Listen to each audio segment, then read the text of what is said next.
இந்த தமிழ் புத்தாண்டு தனுசு ராசிக்காரர்களுக்கு பல மேன்மைகளை தாங்கி வரக்கூடிய நல்ல ஆண்டு பிறக்கிற போதே ராசிக்கு அதிபதியான குரு பகவான் ராசியை பார்க்கிறார். உங்க வாழ்க்கையில வெகுவான வளர்ச்சி இந்த பராபவ ஆண்டுல உங்களுக்கு காத்து. ராசிக்கு 5ஆம் இடத்துல சுக்கிர பகவான். பலருக்கு கல்யாணம் ஃபிக்ஸ் ஆக போகுது. இது வரைக்கும் காதலிக்காதவங்க கூட தனுசு ராசிக்காரங்க பல பேர் லவ் ப்ரப்போஸ் பண்ணுவாங்க இந்த ஆண்டு. அப்படிப்பட்ட ஆண்டா பொருளாதார ரீதியாக பெரிய வளர்ச்சியை காட்டுகிறது. பல பேர் அயல் மாநிலங்களில் இந்த பராபவ ஆண்டுல செட்டில் ஆவீங்க. அப்படிப்பட்ட அமைப்பு உண்டுங்க. இது எல்லாமே நல்லா இருக்குங்க. ஆனால் என்ன ஒரு விஷயம், உடல் நலத்தில் கவனம் எடுங்க.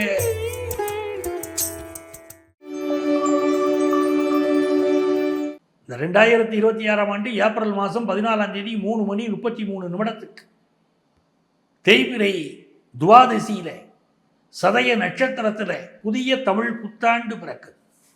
இந்த தமிழ் புத்தாண்டு தனுசு ராசிக்காரர்களுக்கு பல மேன்மைகளை தாங்கி வரக்கூடிய நல்ல ஆண்டு. ராசிக்கு அதிபதியாக இருக்கக்கூடிய குரு பகவான் ராசியை பார்த்துக்கிட்டு இருக்கக்கூடிய ஒரு யோகம். ஆண்டு பிறக்கிற போதே ராசிக்கு அதிபதியான குரு பகவான் ராசியை பார்க்குறார். நம்மள்ட்ட ஜோதிடம் பார்க்க ஒரு ஜாதகம் வருது, எடுத்து பார்க்குறோம். முதல்ல என்ன கவனிப்போம், ராசிக்கு அதிபதி திரிகோண ஸ்தானங்கள் இருக்காரா, நல்லா டிக் மார்க் பண்ணு.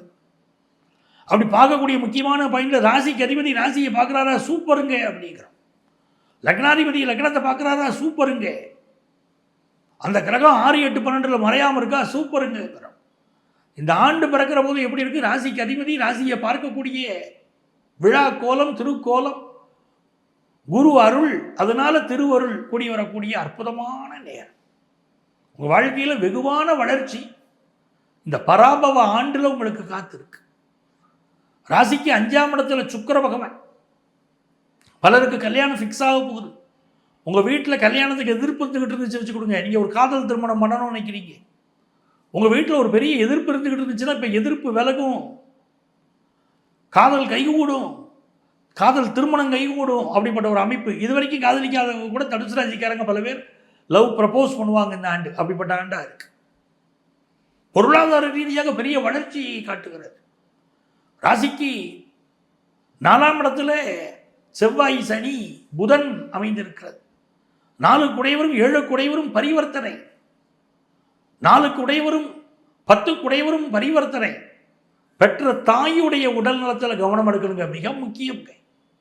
புதுசாக வீடு மனை வாகனம் வாங்கணும்னு நினைக்கிறீங்க, நல்ல வாகனம் வாங்குவீங்க. அழகான காரு, அழகான 2 வீலர், வீட்டு உபயோகப் பொருட்கள், இன்டீரியர் டெக்கரேஷன் எல்லாம் கொடி கட்டி பறக்குங்க, எல்லாம் நல்லா இருக்குங்க. அதே மாதிரி வெளிநாட்டுக்கு போகணும், இந்திய நாட்டில் நம்ம இருக்கவங்க, நமக்கு ஃபாரின் ஆப்பர்ச்சுனிட்டி, ஒரு வேலை வாய்ப்பு கிடைச்சா பரவாயில்ல, ஃபாரின் டூர் போயிட்டு வரணும், இப்படி என்ன நினைச்சாலும் உங்களுக்கு கைகூடி வருங்க. பல பேர் அயல் மாநிலங்களில் இந்த பராபவ ஆண்டில் செட்டில் ஆவீங்க. அப்படிப்பட்ட அமைப்பு உண்டுங்க. இது எல்லாமே நல்லா இருக்குங்க. ஆனால் என்ன ஒரு விஷயம், உடல் நலத்தில் கவனம் எடுங்க. 4ஆம் இடத்துல செவ்வாய் சனி சேர்ந்திருக்கு. உங்கள் உடல் நலத்தில் கவனம் எடுங்க. பெற்ற தாயுடைய உடல் நலத்தில் கவனம் எடுங்க. 4, 10 குடையவர்கள் பரிவர்த்தனையாகி இருக்கிறார்கள். 4, 7, 10 இந்த ஸ்தானங்களை நம்ம கவனிக்கிறோம். 1, 4, 7, 10 இந்த ஸ்தானத்திற்கு அதிபதிகள் பரிவர்த்தனை. 4ஆம் இடத்துல செவ்வாய் சனி புதனுடைய கூட்டணி. தாயுடைய உடல் நலத்தில் மிக அக்கறை எடுக்க வேண்டிய ஒரு ஆண்டாக இந்த ஆண்டு இருக்கிறது. வீட்டில் சிலருக்கு இந்த ஆண்டு கட்டின வீட்டில் சில வாஸ்து குறைபாடுகள் இருக்கும், அதை பார்த்து நிவர்த்தி செய்து விடணும். தொழில் ரீதியாக ஒரு நல்ல வளர்ச்சி உங்களுக்கு ஏற்படும். எதிர்பார்க்கிற கடன் உதவி கிடைக்கும். கல்வியில் கல்லூரி கல்வி படிக்கக்கூடிய மாணவர்களுக்கு நல்ல வளர்ச்சி உண்டு. 10th +1 +2 படிக்கிறவங்க படிப்பில் அதிக கான்சென்ட்ரேட் பண்ண வேண்டிய அவசியமும் உண்டு. உங்கள் வீட்டுக்கு பக்கத்தில் இருக்கக்கூடிய தெய்வம் துர்க்கை, துர்க்கை மாதிரியான தெய்வங்கள் வீட்டுக்கு பக்கத்தில் என்ன தெய்வம் இருக்குன்னு பாருங்க.